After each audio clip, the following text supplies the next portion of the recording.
Good morning. Did you fly your own Learjet in here, or did you come with the team? Nah, I just came with the team. Good, okay. LaNorris is acting in your future? No, I can't act, no. I just do what they tell me, and I do the best I can. LaNorris, there's a lot of hype around this team and around you specifically. How do you think you guys are equipped to handle this? I mean, it's just football. Like, we still got to do what we got to do. We know as quick as it's good, it can turn bad. So we just keep our head down and work and not really worry about it too much. How has your life changed in the last year? Drastically. It's just going anywhere, like people just recognize me and stuff. Going to public, Columbia, even like Charlotte, Georgia, different places, Florida, it's kind of like everybody recognizes me, knows me, so. Talk about the first 4 games you started last year, and then the last 7. Was there something that changed for you? Because it was a drastic difference. 150 yards a game, passing to 250 yards. You took care of the ball more. Just the first 4, and then the next 7. Yeah, I think it was just like a growth thing. I had to get used to it, get my feet wet a little bit, get in the field. It was different. It took some adjusting, but once I got adjusted, got my feet like wet or whatever, I was good and just rolling. Do you prefer having, no expectations like there were last year versus now where you're in the Heisman conversation? Yeah, I prefer just like going out there and playing, not really worry about expectations like you said, just stuff what people are saying, all that. But then how do you now handle that because they're there, they're here? Yeah, just not worry about it really, like I said. Like in playing football all my life, had high expectations all my life for myself and to my team as well. So, I mean, just taking it, going in one ear and out the other.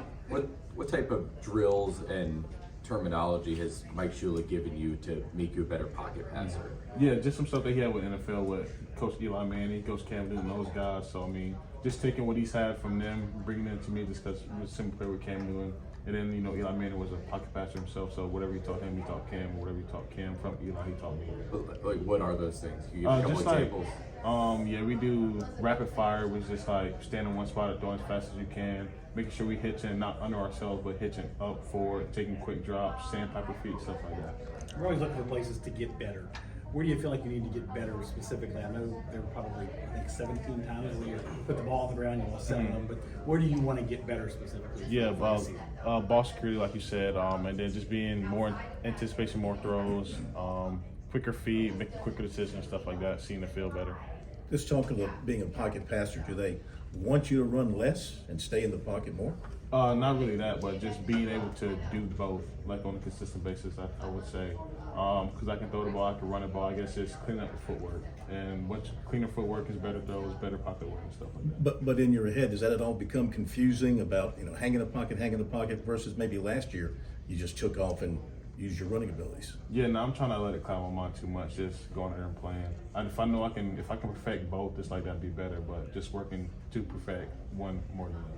LaNorris, when you talk about how your life has changed over the last year, how can that love that you get from your home state motivate you to be better every time you go on the field? Just really proud in home state, like you said. Like I grew up here, know a lot of people here. Just representing home state just means a lot to me, my family, my team as well. So.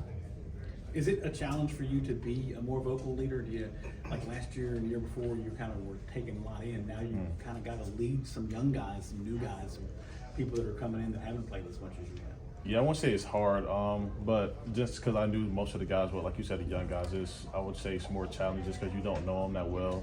You met them in January, so just going on month 7 with them, learning them, getting to know them, just building that relationship with them would make it easier. What differences do you notice about yourself this year versus this time last year?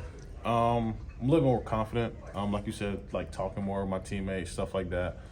Just getting used to the system and all that, just being happier and having fun.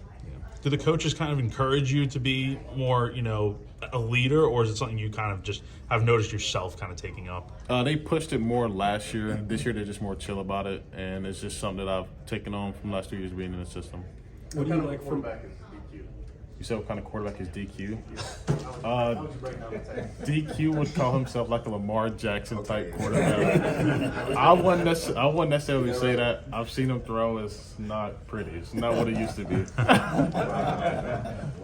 How quickly has your brother climbed up the ranks of your favorite receivers to go to? He's been my favorite receiver. No bias.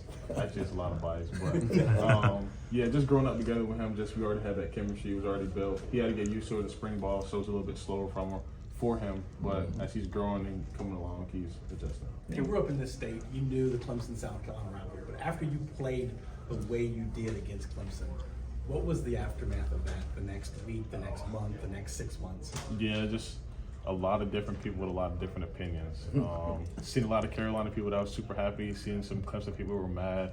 Some were surprised a little bit. But yeah, you really see how much it meant that week after the game. With DQ and Nick, who were here with you, obviously, what kind of leadership do they provide? Nick, to the team? DQ is more of a vocal guy when he wants to be. Nick is kind of quiet like I was, but he'll talk when he needs to talk. So I'll say we all kind of lead in similar ways, just being more vocal, talk to the team, talk to our guys. It's not really like calling a guy up and talking to him. It's more of like going to him one-on-one and talking to him rather than calling him up in front of the whole team and stuff like that. So, Who are some of the guys you'd say have grown the most throughout the summer and coming in from spring ball? let's see. The young guys made a big jump. Faster. I think it's just how we work, the weight room system, how we all work in the position group. Everybody gets more comfortable faster. So they can just be themselves a lot quicker than you would if you go to like a school where everybody don't really know nobody. And let's see, Razul, all the receivers that we brought in, like I said, the freshmen. Then the transfer DBs, Miles came in, Brandon Cisse, all those guys came in, put their head down and work. So. How have you seen Rasul's morale been during everything going on with him? Like, how's he been? Yeah, happy actually. We spent a lot of time together. Like spring break, I think we was in like Florida together, Columbia and stuff. We hang out together. He's playing the game, always happy. He's talking to us. He's in a good mood. Tries not to talk about it too much, but he understands like the seriousness of the situation. What are those traits you notice about him just as a running back from working with him in spring ball and stuff? He's quick, agile. He's kind of physical too for his size. You won't think that much because he's like not as big, but he's not small either. But he's quick. He can move. He can run, agile, and all that. Do you feel like South Carolina is still an underdog in the SEC?